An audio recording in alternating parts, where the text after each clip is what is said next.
Muito bom dia, boa tarde e buenas noites, meus alunos aí da mentoria coletiva. Hoje a gente vai fazer o nosso alinhamento semanal. Todos os domingos nós fazemos simulados, né? A gente fez esse domingo um simulado exclusivo feito para vocês, de acordo com aquilo que a gente trabalhou e com as dificuldades que vocês apresentaram, para escolher o tema que eu vou me aprofundar um pouco mais com vocês essa semana, né? Isso mantém aí o nosso estudo sempre bem prático, bem direcionado, bem estratégico, que são os 3 pilares que eu sigo aqui, não só para a mentoria, como para o curso prático também. Então, esse nosso simulado, ele tinha de ética, ele trabalhou 2 temas: honorários advocatícios e sigilo profissional. Em eleitoral, eu coloquei uma questão de direitos políticos. Em constitucional, controle de constitucionalidade, direitos individuais, organização político-administrativa do Estado. Vejam que a organização político-administrativa do Estado entra na parte de direitos políticos, eles se conversam muito bem, tá? Em tributário, conceito de tributo, espécies tributárias, competência tributária, administrativo, intervenção do Estado na propriedade e organização da administração pública. Esses são temas que caem muito no exame de ordem, tá? Normalmente eles caem. E são temas que, tributário e administrativo, são temas que a gente começou a trabalhar somente através de atividades. O que são as nossas atividades, tanto na mentoria como no curso? São aquelas questões comentadas, separadas por temas, que eu mando para vocês, que acompanham um PDF que eu chamo de artigos quentes, que respondem essas questões que no mundo ideal é para responder com consulta a esse conteúdo. Quem não tem como fazer isso do mundo ideal de responder com consulta, vai fazer da melhor forma que conseguir, né? Vai responder enquanto está na fila do banco, vai responder enquanto está no banheiro, antes de dormir, não sei. A pessoa vai dar um jeito e vai responder o máximo de questões que conseguir. Então, nesse simulado, nós tivemos aí apenas 4 respostas. Pavarotti querendo participar. Tivemos apenas 4 respostas, tá? Apesar de ter entrado mais alunos aqui na mentoria, apenas 4 alunos responderam. Isso embasa aquela máxima que eu falo, que adquirir curso ou participar de uma mentoria não aprova ninguém, porque não basta pagar, não basta estar ali no grupo, tem que fazer as atividades, tem que fazer os simulados, tem que fazer as coisas, porque senão de nada adianta. Por isso, não se comparem com aquela pessoa que diz: ai, que eu comprei não sei quantos cursos, que eu fiz isso, que eu fiz aquilo. Só se ela realmente tiver feito, tá?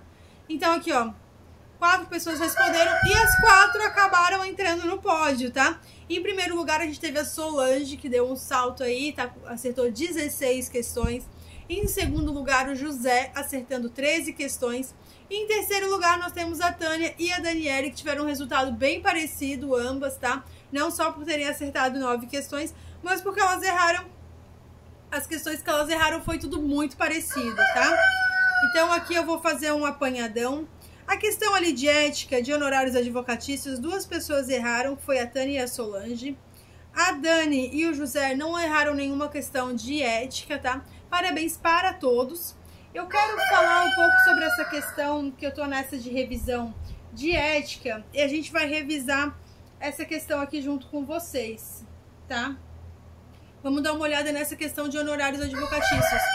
Hoje, lá na... Só um segundo que eu vou tirar aqui o Pavarotti.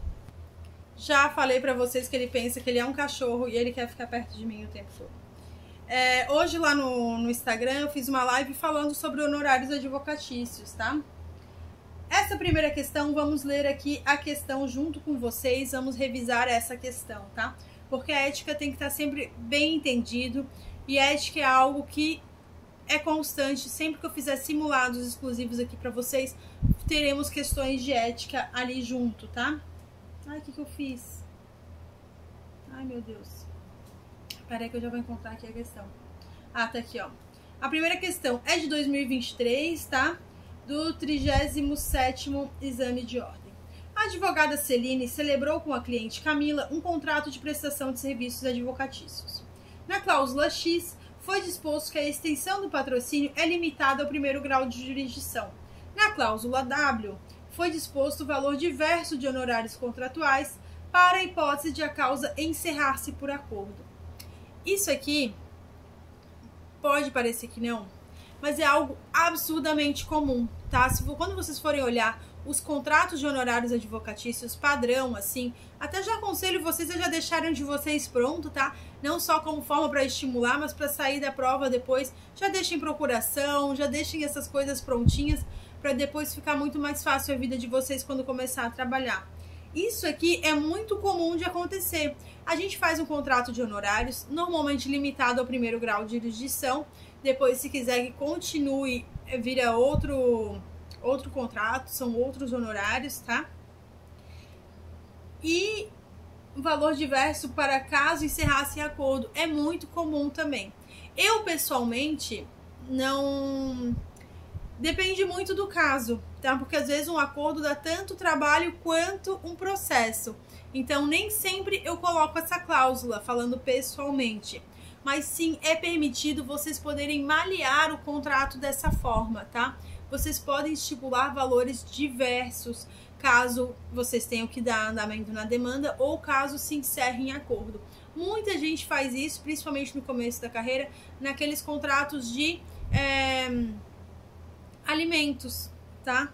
Que muitas vezes se faz um acordo e a pessoa coloca valor diverso para caso feche um acordo, vai ser mais barato normalmente, tá? Então aqui a opção A, a cláusula X é vedada, pois não se admite tal limitação de atuação em grau de jurisdição. A cláusula W também é vedada, pois não se admite a previsão de valores diversos de honorários em caso de acordo. Bom, isso aqui não procede, tá? Porque não existe limitação, não existe essa vedação de limitação de grau de jurisdição. Isso é algo que induz muito a erro. Eu trouxe essa questão aqui pra gente analisar, porque é comum induzir a erro vocês, tá? Quando vocês fecham um contrato, vocês não são obrigados a ir até o final, até onde o processo pode ir. Porque o encerramento do processo no primeiro grau de jurisdição, ele já é considerado um encerramento. Vai continuar se alguém provocar o judiciário para continuar esse processo. Mas aí você não vai cobrar, normalmente não se cobra o mesmo valor para ir até o STF ou até o STJ, tá? A gente faz um valor para o primeiro grau de jurisdição. Se vai para o tribunal regional ali para o segundo grau, a gente cobra outro valor, tá? É bem comum, isso não é vedado. Na prática, isso acontece constantemente. Vocês vão fazer isso nos primeiros contratos de vocês. Tenho certeza, se não fizerem, pensem bem. Deveriam fazer, tá? E a parte aqui de previsão de valores diversos em caso de acordo também não é vedado. Por mais que muita gente pense, por que a pessoa se induz ao erro de acreditar que isso é vedado? Ah, porque existe a tabela da OAB. Mas a tabela não veda também isso, tá? Eu não tenho conhecimento de tabela da OAB que vede isso de você não poder fazer valores diferentes. A opção B. O conteúdo da cláusula W, com disposição de valor diverso nos honorários contratuais para a hipótese de a causa encerrar-se por acordo, pode ser incluído no contrato sem que isso implique ilegalidade. Até aqui tudo bem. A limitação da atuação em grau de jurisdição prevista na mencionada cláusula X encontra vedação legal. Vejam que a banca aqui dá toda uma volta para fazer você pensar que essa é a opção certa. Vem com todo um discurso, né? É a opção que tem mais linhas ali para tentar induzir vocês a erro. A opção C, ó, a cláusula X é permitida. Por sua vez, a cláusula W é vedada, pois não se admite a previsão de valores diversos de honorários em caso de acordo. Também errada, a certa é a D. As duas cláusulas narradas não violam a disciplina do citado Código de Ética e Disciplina da OAB. Muita gente erra também por achar essa D muito óbvia, muito simples, muito direta ao ponto. Mas vejam que por vezes é assim que a banca vai trazer a resposta correta para vocês. De uma forma bem direta ao ponto, por isso que é importante ter segurança do conteúdo, ter segurança sobre aquele tema para conseguir responder bem a questão, tá? Ai, saí de novo. Pera aí. Porque vamos ler aqui o artigo, tá? Tá no artigo 43, parágrafo 1º do Código de Ética e Disciplina.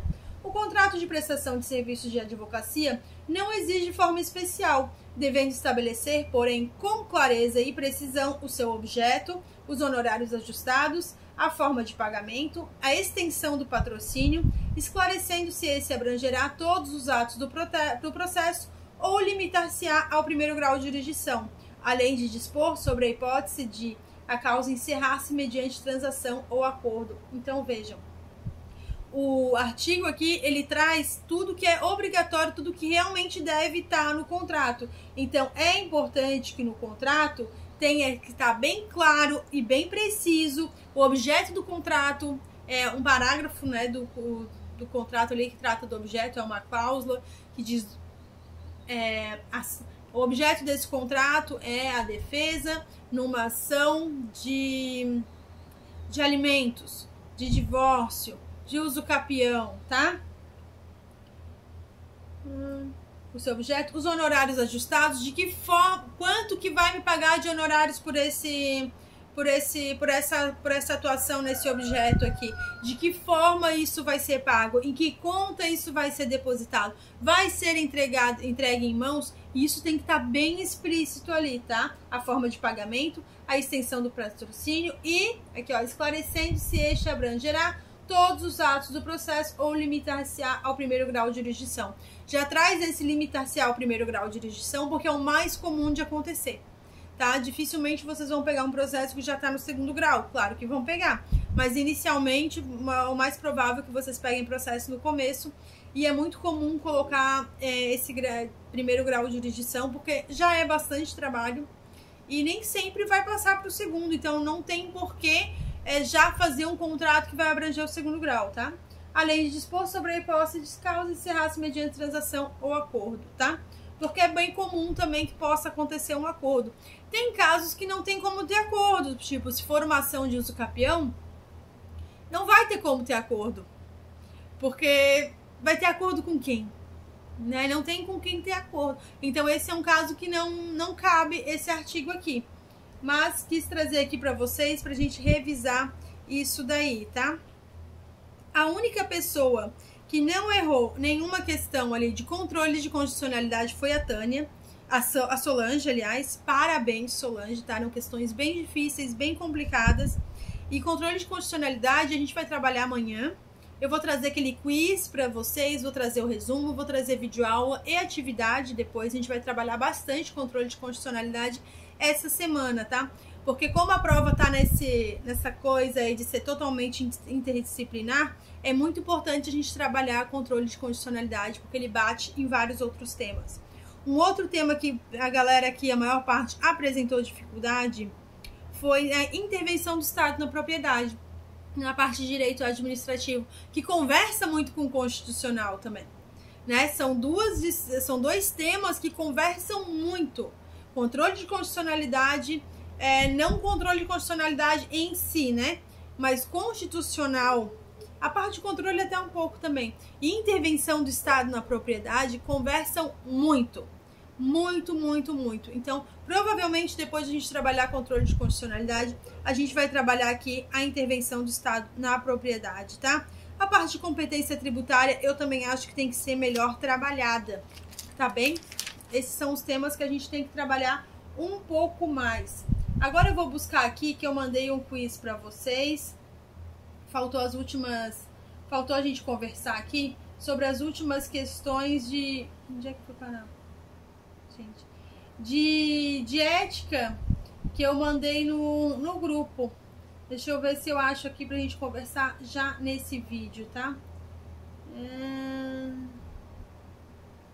Processo legislativo, acho que eu fui muito longe aqui. Pera aí, eu não faço cortes nesses vídeos, tá, gente? Eu converso direto com vocês aqui, como se fosse ao vivo. Só não fiz ao vivo. Não sei nem porquê, eu posso talvez começar a fazer, né? Ao vivo. Me digam o que vocês acham. Se vocês preferiam que fosse ao vivo ali pelo YouTube, que eu posso fazer também. Eu acho que eu subi muito. Eu vou voltar aqui.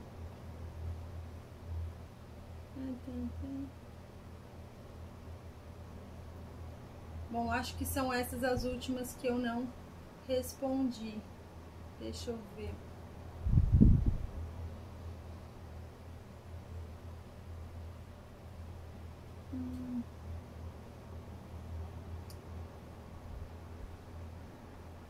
Ah, não é. Essas aqui eu já respondi junto com vocês no último vídeo. Intervenção que está na propriedade.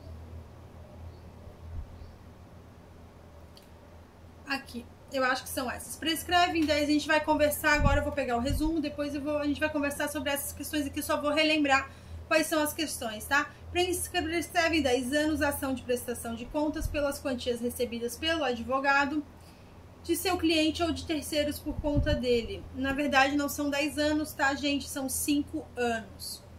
O advogado tem direito...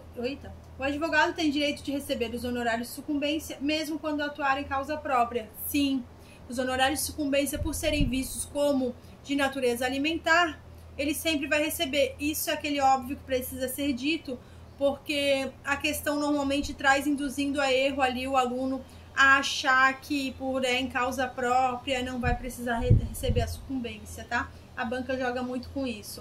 É possível que a OAB instaure processo disciplinar de ofício? Sim. O relator que irá presidir a instrução de processo administrativo será designado por sorteio? Aqui todo mundo errou, sim, tá? O relator, ele é designado por sorteio. Todo mundo errou aqui essa questão. O relator não pode emitir parecer propondo o arquivamento liminar do processo administrativo. Pode, acertaram, pode sim. Os notificados possuem prazo de 10 dias para apresentar defesa prévia. Não, eles possuem prazo de 15 dias, tá? Para apresentar a defesa prévia. O Tribunal de Ética da OAB pode suspender preventivamente o acusado em caso de conduta suscetível de acarretar repercussão prejudicial à advocacia. Suspender... Essa eu não lembro de cabeça, mas acho que não. Acho que vocês estão certos, tá? Agora vamos para o nosso resumão geral e vamos revisar essa parte aqui, tá? De onde a gente parou. Então, a gente parou ali na parte de ação dos prazos, né? Ali, no caso, eu coloquei 10 dias na questão. É sempre que vocês forem chutar na parte de ética aqui, chutem 15 dias. Tá? De 15 ou 5. Não sei porque eles têm uma coisa com o número 5. Chutem 15 ou 5 dias. Essa parte a gente já viu. Cancelamento. Honorários. Acho que a gente parou aqui.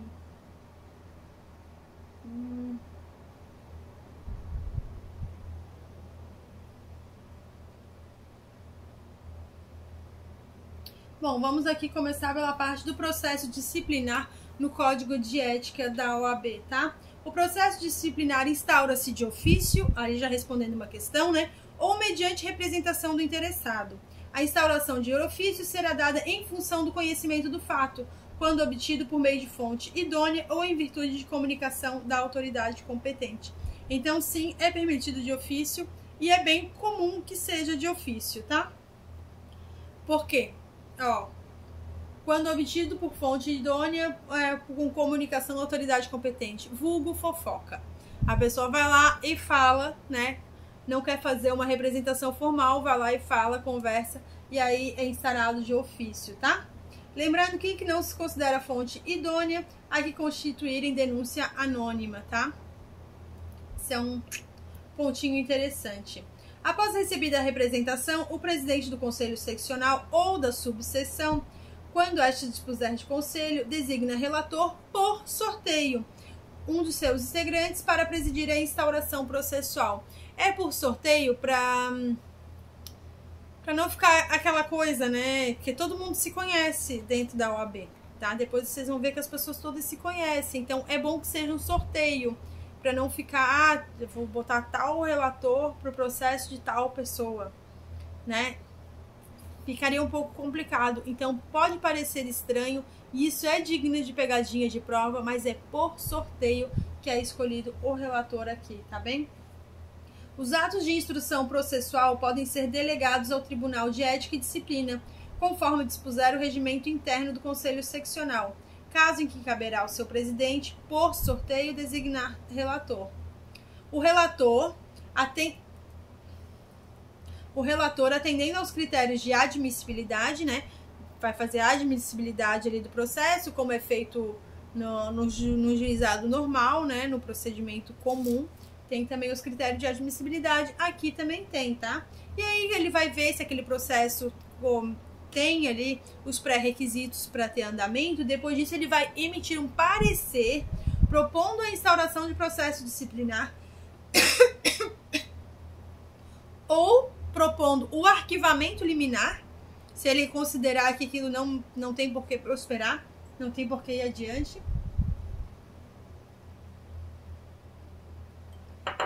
Da representação no prazo de 30 dias sob pena de redistribuição do feito pelo presidente do Conselho Seccional ou da subseção para outro relator, observando-se o mesmo prazo. Então, se em 30 dias aquele relator que foi sorteado não propor a instauração do processo ou o arquivamento liminar dele, vai ser sorteado outro relator e vai ser enviado para ele, e ele vai ter o mesmo prazo de 30 dias para fazer a mesma coisa. Compete ao relator do processo disciplinar determinar a notificação dos interessados para prestarem esclarecimentos ou a do representado para apresentar defesa prévia no prazo de 15 dias em qualquer caso. Então, não importa a hipótese, a pessoa tem 15 dias para apresentar a sua defesa, não importa o tipo de processo disciplinar que está acontecendo ali, não importa o tema, tá? Vai ser 15 dias. Perdão, ontem, gente. Concluída a instrução, o relator profere parecer liminar a ser submetido ao Tribunal de Ética e Disciplina, dando enquadramento legal aos fatos imputados ao representado, abrindo-se em seguida prazo comum de 15 dias para apresentação de razões finais. Então, prazo de 30 dias para o relator que for sorteado fazer ali o juízo de admissibilidade desse processo, instaurar, propor ali a instauração do processo ou propor o arquivamento liminar do processo. Ele tem 30 dias para fazer isso. Não fez, é sorteado outro relator para ter o prazo de 30 dias para fazer a mesma coisa. Ele notifica o interessado pelo processo para apresentar a defesa prévia em até 15 dias. E depois tem mais 15 dias, né, esse prazo comum de 15 dias para apresentar razões finais, tá? Agora vamos relembrar aqui um pouco sobre os órgãos disciplinares. Estão lá no Código de Ética da OAB, tá? O Tribunal de Ética e Disciplina da OAB poderá funcionar dividido em órgãos fracionários de acordo com seu regimento interno. Compete aos tribunais de ética e disciplina, está no artigo 71 da resolução 202, tá? De 2015. Eu não coloquei aqui, só coloquei o mais importante aqui, tá?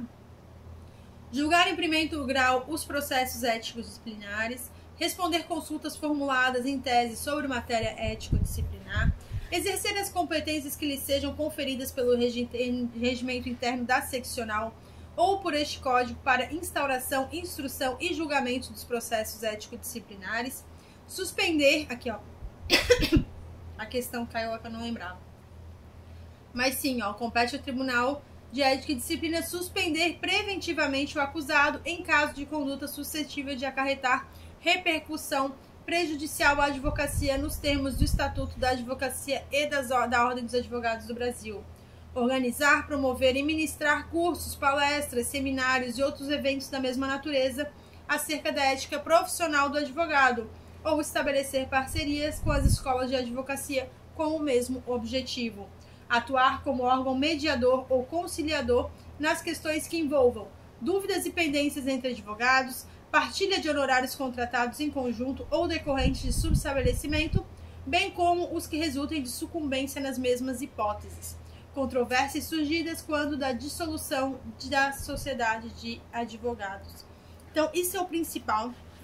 Trouxe pouco conteúdo aqui para vocês hoje, porque isso é o principal, tá? Que a gente tem que relembrar. A gente sempre vai revisar e vai relembrar a ética a partir de agora, através das questões que eu vou colocando nos simulados de vocês. Erraram, eu vou trazer aquele conteúdo como revisão, tá? Hoje eu trouxe aqui respondendo a questão ali. A gente vai começar a responder mais questões junto aqui também, tá? Amanhã, então, quiz de controle de constitucionalidade no grupo do WhatsApp. Quem precisa renovar o seu acesso, vai lá na plataforma, faça o seu pagamento, renove o seu acesso. senão amanhã de manhã a gente vai fazer aquela limpa no grupo, que não tem problema nenhum se não quiser renovar. Como vocês sabem, vocês usam o mês que vocês quiserem essa mentoria. Quer ficar um mês fora e voltar depois, fica. Quer ficar uma semana de folga e depois assinar de novo, assina. Não tem problema, a gente só retira para um controle nosso. Perdão, gente. E para ser justo com quem paga religiosamente ali a sua mentoria, tá? Então tenha um ótimo dia, Deus abençoe. Amanhã vamos trabalhar controle de condicionalidade. Hoje eu vou enviar atividade e artigos quentes de administrativo e algum resumo de constitucional, eu acho também, tá? Um beijão da prof e a gente volta a se falar amanhã.